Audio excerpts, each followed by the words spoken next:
नमस्कार प्रिय बंधुओं। आज हम आपके लिए शनि देव की व्रत कथा को लेकर आए हैं।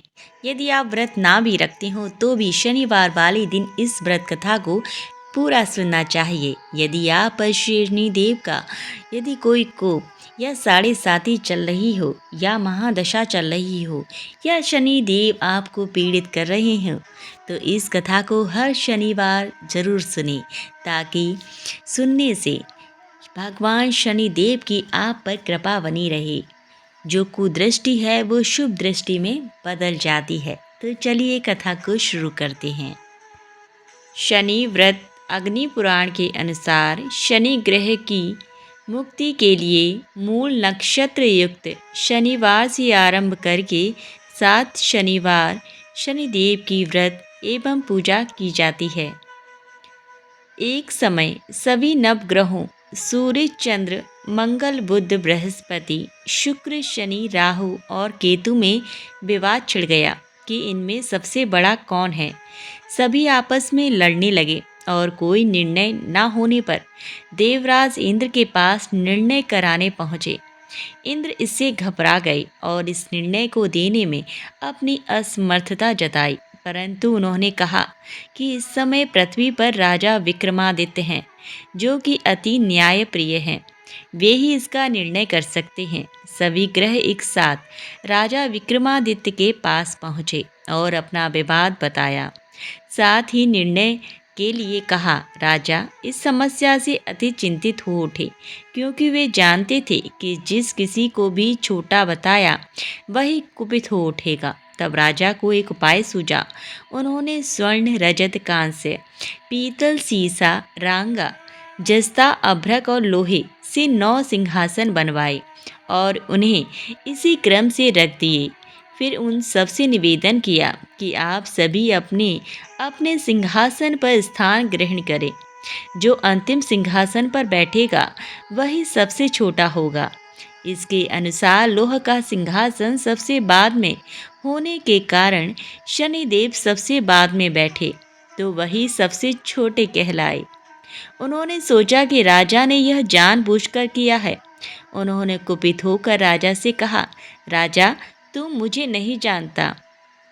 सूर्य एक राशि में 1 महीना, चंद्रमा 2.25 महीना 2 दिन, मंगल 1.5 महीना, बृहस्पति 13 महीना व बुध और शुक्र 1-1 महीने विचरण करते हैं, परंतु मैं 2.5 से 7.5 साल तक रहता हूँ।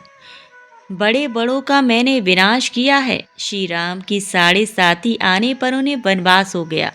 रावण की आने पर उसकी लंका को बंदरों की सेना से परास्त होना पड़ा। अब तुम सावधान रहना।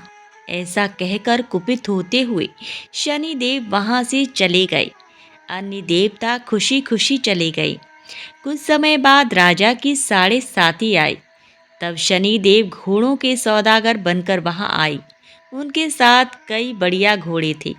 राजा ने ये समाचार सुन अपने अश्वपाल को अच्छे घोड़े खरीदने की आज्ञा दी। उसने कई अच्छे घोड़े खरीदे व एक सर्वोत्तम घोड़े को राजा को सवारी हेतु दिया। राजा ज्यों ही उस पर बैठा वह घोड़ा सरपट वन की ओर भागा। भीषण वन में पहुंच वह अंतर ध्यान हो गया और राजा भूखा प्यासा भटकता रहा। तब एक ग्वाले ने उसे पानी पिलाया। राजा ने प्रसन्न होकर उसे अपनी अंगूठी दी। वह अंगूठी देकर राजा नगर को चल दिया और वहाँ अपना नाम उज्जैन निवासी बीका बताया। वहाँ एक सेठ की दुकान में उसने जल इत्यादि पिया और कुछ विश्राम भी किया। भाग्यवश उस दिन सेठ की बड़ी बिक्री हुई। सेठ उसे खाना इत्यादि कराने खुश होकर अपने साथ घर ले गया। वहाँ उसने खूंटी पर देखा कि एक हार टंगा है, जिसे खूंटी निगल रही है। थोड़ी देर में पूरा हार गायब था। तब सेठ ने आने पर देखा कि हार गायब है। उसने समझा कि बीका ने ही उसे चुराया है। उसने बीका को कोतवाल के पास पकड़वा दिया। फिर राजा ने भी उसे चोर समझकर हाथ पैर कटवा दिए। वो चौरंगिया बन गया और नगर के बाहर फिकवा दिया गया। वहाँ से एक तेली निकल रहा था, जिसे दया आई और उसने बीका को अपनी गाड़ी में बिठा लिया। वह अपनी जीभ से बेलों को हाँकने लगा। उस काल राजा की शनि दशा समाप्त हो गई। वर्षा काल आने पर वह मल्लाहार गाने लगा। तब वह जिस नगर में था वहाँ की राजकुमारी मनभावनी को वह इतना भाया कि उसने मन ही मन प्रण कर लिया कि वह उस राग गाने वाले से ही विवाह करेगी। उसने दासी को ढूंढने भेजा। दासी ने बताया कि वह एक चौरंगिया है, परंतु राजकुमारी न मानी। अगले ही दिन से उठते ही वह अनशन पर बैठ गई कि विवाह करेगी तो उसी से। उसे बहुतायरा समझाने पर भी जब वह न मानी तो राजा ने उस तेली को बुला भेजा और विवाह की तैयारी करने को कहा। फिर उसका विवाह राजकुमारी से हो गया। तब एक दिन सोते हुए स्वप्न में शनिदेव ने राजा से कहा, राजन, देखा तुमने मुझे छोटा बताकर कितना दुख झेला दिया। तब राजा ने उनसे क्षमा मांगी और प्रार्थना की, हे शनिदेव, जैसा दुख मुझे दिया है किसी और को ना दें। शनिदेव मान गए और कहा, जो मेरी कथा और व्रत कहेगा उसे मेरी दशा में कोई दुख ना होगा। जो नित्य मेरा ध्यान करेगा और चींटियों को आटा डालेगा उसके सारे मनोरथ पूर्ण हो जाएंगे। साथ ही राजा को हाथ पैर भी वापस दिए। प्रातः आँख खुलने पर राजकुमारी ने देखा तो वह आश्चर्यचकित रह गई। बीका ने उसे बताया कि वह उज्जैन का राजा विक्रमादित्य है। सभी अत्यंत प्रसन्न हुए। सेठ ने जब सुना तो वह पैरों पर गिर कर क्षमा मांगने लगा। राजा ने कहा कि वह तो शनिदेव का कोप था, इसमें किसी का कोई दोष नहीं। सेठ ने फिर भी निवेदन किया कि मुझे शांति तभी मिलेगी जब आप मेरे घर चलकर भोजन करेंगे। सेठ ने अपने घर नाना प्रकार के व्यंजनों से राजा का सत्कार किया। साथ ही सबने देखा कि जो खूंटी हार निकल गई थी वही अब उसे उगल रही थी। सेठ ने अनेक मोहरें देकर राजा का धन्यवाद किया और अपनी कन्या श्री कंगवरी से पाणी ग्रहण का निवेदन किया। राजा ने सहज स्वीकार कर लिया। कुछ समय पश्चात राजा अपनी दोनों रानियां मनभावनी और श्री कंवरी को भी सभी उपहार सहित लेकर उज्जैन नगरी को चले। वहां पुरवासियों ने सीमा पर ही उनका स्वागत किया।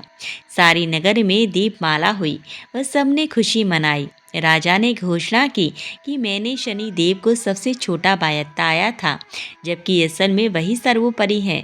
तब से सारे राज्य में शनिदेव की पूजा और कथा नियमित होने लगी। सारी प्रजा ने बहुत समय खुशी और आनंद के साथ बिताया। जो कोई शनिदेव की इस कथा को सुनता या पढ़ता है उसके सारे दुख दूर हो जाते हैं। व्रत के दिन इस कथा को अवश्य पढ़ना अथवा सुनना चाहिए। और एक समय की बात है, भगवान सूर्य के पुत्र शनि बचपन में बहुत सुंदर थे और तेजस्वी थे।